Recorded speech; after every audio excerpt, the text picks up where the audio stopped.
कोई शरीर का भाग दाग से मैं पीड़ित हो रहा हो, पूरा शरीर अगर बेकार भी हो रहा है तो उसके लिए भी एकांतेश्वर महादेव का स्मरण।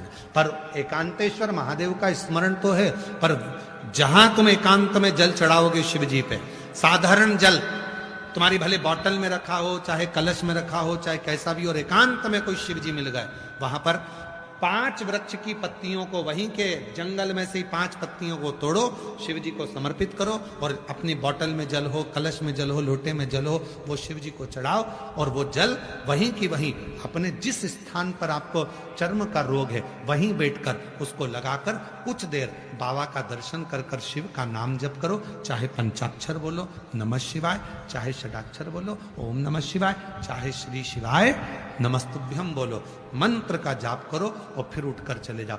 4-5 बार यदि एकांतेश्वर महादेव पर चढ़े हुए जल का अपने शरीर पर आपने लेपन करना प्रारंभ करा, वो चर्म रोग धीरे धीरे धीरे धीरे समाप्त होता चलेगा। कल एक पत्र था, कल एक पत्र पढ़ा था, आप लोगों के स्मरण में होगा कि एक बच्चे को पूरा शरीर सफेद हो गया था। अगर वो बैठा हो तो हमने कल भी कहा था, अगर हो तो आज पूरा शरीर सफेद हो गया, चर्म रोग हो गया, चमड़ी सफेद पड़ गई। उस मां ने आखिरी में शिव का भजन, एकांतेश्वर महादेव का स्मरण करना प्रारंभ किया। एकांतेश्वर और एकांतेश्वर महादेव का ही कनेर का पुष्प भी काम करता है महाराज।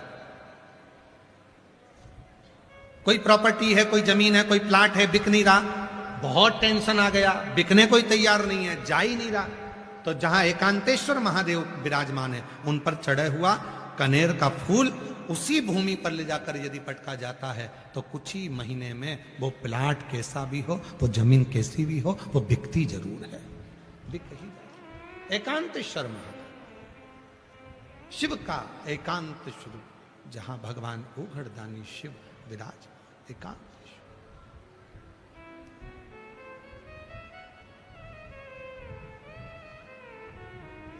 और मैंने तेरे ही भरोसे बाबा, तेरे ही भरोसे हवा बिच उड़ती जावांगी, बाबा डोर हत्तू चढ़ी कटी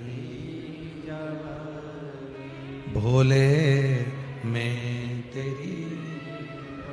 उसी तरह कुंदकेश्वर महादेव का वर्णन आता है। कुंदकेश्वर महादेव जहां माता पार्वती ने कुंदुक का प्रहार करा और विदल और उत्पल दोनों असुर समाप्त हो जाते हैं, और वो कुंदुक जाकर भगवान शंकर को स्पर्श करता है और शिव जी का नाम कुंदकेश्वर हो जाता। क्या नाम पड़ गया? कुंदकेश्वर। ये कुंदकेश्वर पुरुषों के लिए भी, स्त्री के लिए भी, बेटों के लिए भी और बेटी के लिए भी, बुजुर्ग के लिए भी, माता और पिता के लिए भी बहुत काम करता है। यदि रजोधर्म से जुड़ी हुई कोई भी परेशानी होती है स्त्री के जीवन में, रजोधर्म से जुड़ी अगर कोई भी परेशानी है स्त्री के जीवन में, रजोधर्म बढ़ गया, घट गया, रजस्वला धर्म में तकलीफें आ रही हैं, तो केवल एक दुर्वा कुंदकेश्वर महादेव के नाम से शिव जी पे समर्पित करवाओ, शंकर भगवान को कुंदकेश्वर महादेव के नाम से समर्पित करवाओ और उसको उठाकर वापस बुलवाओ। दोपहर का समय हो, सुबह नहीं, शाम नहीं, मध्य दोपहर के समय पर उस दुर्वा को चबा चबा कर खाइए, और उसके 15 से 20 मिनट बाद कुंदकेश्वर महादेव का नाम लेकर 3 बार आचमन कर लीजिए। रजो धर्म से जुड़ी हुई कैसी भी प्रॉब्लम होगी, रजस्वला धर्म से जुड़ी हुई कैसी भी समस्या हो, चाहे पेट का दर्द हो, चाहे कोई भी समस्या हो, कुंदकेश्वर महादेव के नाम से वो ठीक हो ही जाती है। दूसरी बार वो समस्या खड़ी ही नहीं होती। कुंदकेश्वर। उसी तरह पुरुषों के लिए भी कुंदकेश्वर महादेव का लीला का वर्णन किया गया। जब कई पुरुष लोग कहते हैं गैस अड़ गई है, यहाँ छाती में गैस फंस गई है, ऐसा लगता है यहाँ छाती में दर्द रहता है, ऐसा लगता है यहाँ फेफड़ों में दर्द रहता है, रात्रि को सो के उठते हैं तो ये चेस्ट दुखता रहता है। ऐसा पुरुष लोग कहते हैं कई बार कि छाती में दर्द रहता है, ये पीठ में यहां से यहां तक अकड़न रहती है, सो के उठो और यहाँ दर्द चालू हो जाता है। तो शिव महापुराण की कथा वर्णन करती है, एक कुंदकेश्वर महादेव के नाम से महाराज भगवान शंकर के ऊपर और वही चावल का दाना और बेलपत्र लाया जाए, चावल के दाने को सुबह, बेलपत्र को मध्य दोपहरी में चबा चबा कर खाया जाए और केवल 7 दिन अगर उसका सेवन कर लिया जाए कुंदकेश्वर महादेव के नाम से, फिर आप 15 दिन के बाद तो जान दो, अभी हम आने वाले हैं भीलवाड़ा में, वहां सूचना देना कि शरीर में आराम लगा कि नहीं लगा। कुंदकेश्वर महादेव, 2 महादेव का स्मरण, कल 2 देवियों का स्मरण करवाया था। कौन कौन सी देवी थी, जम के बोलो जरा। पहले नंबर पर अर्पणा, दूसरे नंबर पर तिलकेश्वरी। आज 2 महादेव का स्मरण करवाया, पहले नंबर पर एकांतेश्वर और दूसरे नंबर पर कुंदकेश्वर। कितनी कृपा कर। और यहां तक हम कहेंगे अगर बहुत ज्यादा रोग हो जाए, शरीर में बहुत बीमारी लग जाए, हम जीजियों से भी कहते हैं अगर चिड़चिड़ा प्रवृत्ति आ रही है, क्रोध आ रहा है, शरीर ठीक नहीं है, सिर में दर्द बना रहे, शरीर ठीक ना रहे, हाथ में एक बेलपत्री पकड़कर कुंदकेश्वराय नमः, कुंदकेश्वराय नमः, कुंदकेश्वर। भाई साहब, टेलर साहब दुकान खोल दी है, सफाई कर दी है, क्या क्या काटना है। अब वो दर्जी फोन पर बोला तू हाथ काट दे मैं गला काट दूंगा। अब जितने बस में बैठे थे सब उठ के भग गए। उन्होंने सोचा बताओ ये ना जाने किस किस का गला काटेगा, किस किस का हाथ काटेगा, क्या भरोसा है। पर वो दोनों अपनी बात कर रहे थे, वो अपनी बात में लगे हुए। तो किसी किसी के समझ में आ जाता है कि हाँ कुंदकेश्वर नाम से क्या फर्क पड़ता है, एकांतेश्वर महादेव के नाम से क्या फर्क पड़ता है, भगवान शंकर के पिपलेश्वर नाम से क्या फर्क पड़ता है, बटकेश्वर नाम से क्या फर्क पड़ता है। किसी किसी को जब जब समझ में आएगा तब तब जानेंगे कौन से नाम से क्या फर्क पड़ रहा है। सब नाम अलग है, सब नाम के सब भाव। और महाराज शंभु शरणे मांगू घड़ी रे घड़ी दुख का दया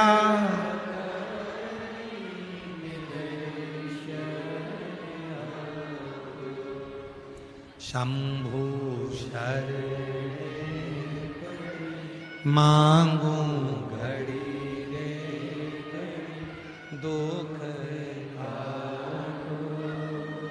दया करी हार हार महान श्री शिवाय नमस्तु। भगवान शिव की भक्ति में तल्लीनता हो, बिदल उत्पल को सन्मार्ग कर दिया माँ ने। समय आया, एक भाव व्यक्त किया माता ने, भगवान शिव से प्रार्थना करी माता ने, और माँ आद्य शक्ति जगत जननी जगदम्बा अम्बा भवानी माँ शिव जी के साथ में काशी भ्रमण करने के लिए चल दी। माता पार्वती जी काशी के लिए चली। जब भ्रमण करने के लिए काशी के लिए चली है माँ पार्वती जी, शिव जी को कोई जरूरी एकदम कार्य आया, भगवान शंकर उठकर एकदम जाने लगे। शिव उठे जाने लगे।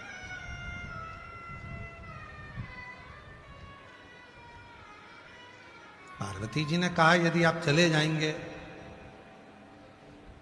आप अगर चले जाओगे तो मेरा मन अकेले नहीं लगेगा, आप कुछ कृपा करिए, मुझे अकेला ना छोड़िए।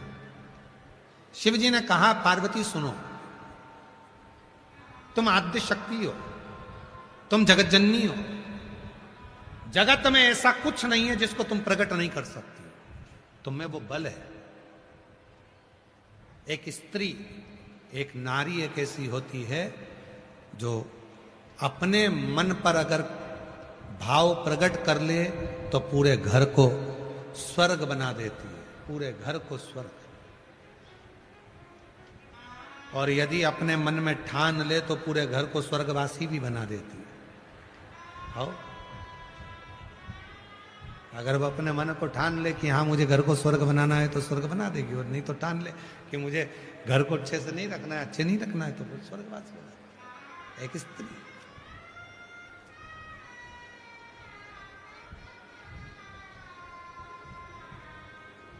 तुम क्या चाहती हो पार्वती? पार्वती जी कहती है मैं अकेली यहां नंदन वन में करूंगी, मुझे इस नंदन वन में अकेले नहीं रहना, मैं इस नंदन वन में अकेला नहीं रहना चाहती, इस नंदन वन में मैं अकेली नहीं रहना चाहती। शिव जी ने कहा तो अकेली मत रहिए। सामने अशोक का पेड़ था। मां जगत जननी जगदम्बा अम्बा पार्वती जी से कहा यदि तुम चाहती हो कि मैं अकेले नहीं रहना चाहती तो ये सामने अशोक का पेड़ है, तुम चाहो तो इस अशोक से, इस अशोक के वृक्ष का स्मरण कर कर आप इससे जो चाहो वो प्राप्त कर सकती हो। मां दुर्गा भवानी आद्य शक्ति जगत जननी बैठ गई, नेत्र बंद किया, नेत्र बंद कर कर मां जगत जननी जगदम्बा अम्बा ने, माता शक्ति ने, मां दुर्गा भवानी ने, मां आद्य शक्ति ने अपने नेत्र बंद कर कर शिव का स्मरण किया, भगवान शंकर का स्मरण कर कर मां आद्य शक्ति ने जब भगवान शिव का स्मरण कर कर अशोक के वृक्ष की ओर दृष्टि दी, जैसे ही दृष्टि दी तो उसी अशोक वृक्ष की मिट्टी से सामने से एक सुंदर सी कन्या प्रकट हो गई। सुंदर सी कन्या, वो आकर मां जगतजननी के गले से लग गई। शिव की लीला थी, शंकर भगवान को प्रकट करना था। और तुरंत जैसे ही वो कन्या गले से लग रही थी इतने में देवाधिदेव महादेव का प्राकट्य होता है। आ जाते हैं भगवान देवाधिदेव महादेव भगवान शिव। आकर पूछा ये कौन है? पार्वती जी ने कहा आपने कहा था मेरे एकांत को मिटाने के लिए मैंने इस कन्या को प्रकट किया। शिव जी ने उसका नाम अशोक सुंदरी रख दिया। क्या नाम रखा?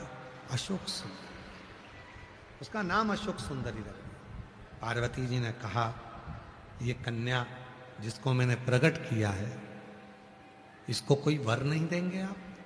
शिव जी ने ब्रह्मदेव को प्रकट करा, भगवान विष्णु को आमंत्रित करा, इंद्र को बुलाया, गरुण को बुलाया, वरुण को बुलाया। 33 कोटि देवता उस नंदन वन में, उस काशी में एकत्रित हो गए। और नंदन वन की भूमि पर, काशी की भूमि पर सारे देवता प्रकट होकर उस अशोक सुंदरी को देखकर, उसकी सुंदरता को देखकर, उसके भोलेपन को देखकर, उसकी कोमलता को देखकर भगवान ब्रह्मा ने, भगवान विष्णु ने, भगवान शिव ने वर प्रदान कर दिया। हे शंकर तुम्हारी ये पुत्री कहीं और नहीं तुम्हारे ही साथ रहेगी और हम वर देते हैं। सब देवताओं ने मिलकर वर दिया। जो शिव जी पे जल चढ़ेगा मां शक्ति जगत जननी के हाथ से निकलकर अशोक सुंदरी के पास पहुंचेगा। जैसे ही अशोक सुंदरी के पास वो जल पहुंचेगा, अशोक सुंदरी एक कन्या के भाव से अपने पिता से कहकर उसके दुखड़ों को समाप्त करवा देगी। वो अशोक सुंदरी, वो अशोक सुंदरी।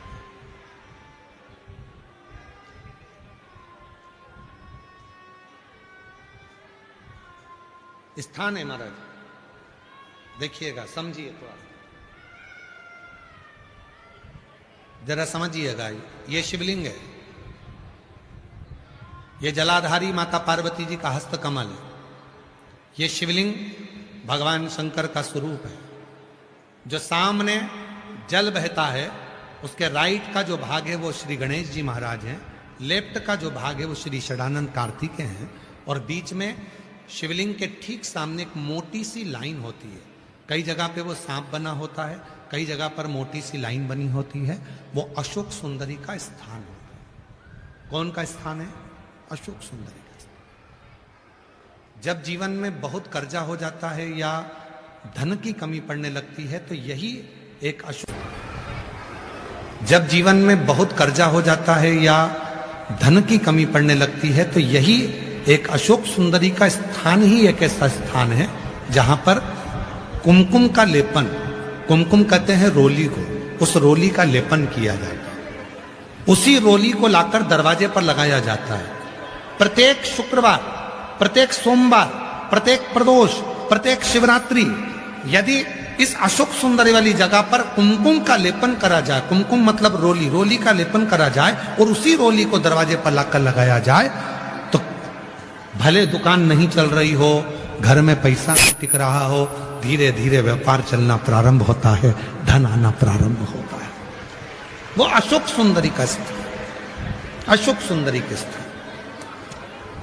और जो अशोक सुंदरी है वो कोई साधारण कन्या नहीं है, साधारण नहीं है, वो जीवन का एक सुख देने वाली। कल आप लोग कथा में जब श्रवण करेंगे तो कल कथा में जब तारकासुर के बेटों का चरित्र सुनेंगे, तारकाक्ष, विदुमाली, कमलाक्षकी का चरित्र सुनेंगे, उसमें एक अशोक सुंदरी और अशोक सुंदरी के पति का स्मरण करेंगे, अशोक सुंदरी के कथाओं का प्रसंग का वर्णन करेंगे। ऐसा सुंदर प्रसंग यहां आता है।